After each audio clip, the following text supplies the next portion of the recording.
Is your indexing valve leaking and not changing zones like this one? Oh yeah.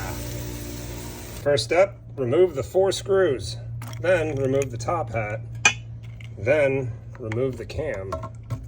Then turn on the irrigation system so you can flush out the debris. Do this a couple times. All right. Now that we flushed out any potential debris, we want to make sure the spring on the bottom of the diaphragm is working, and it is. Make sure that these wings that are on the shaft are intact, and they are.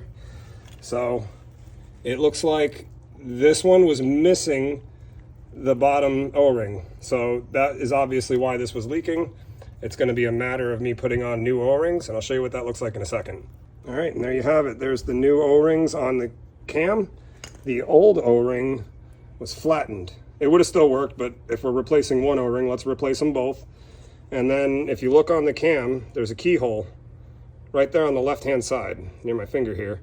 And you want to line that up with the shaft right here, so like so.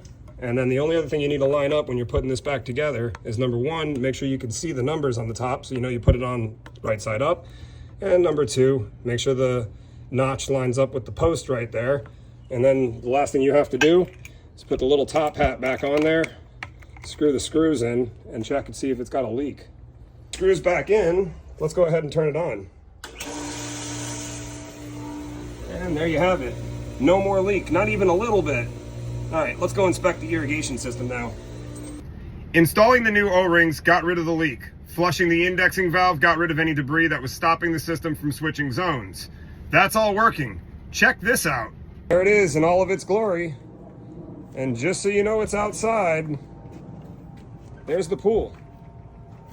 You know, in the sky, and the urinal. And the shower. And the shower right next to it with all kinds of extra jets on it, because who needs that? This is awesome.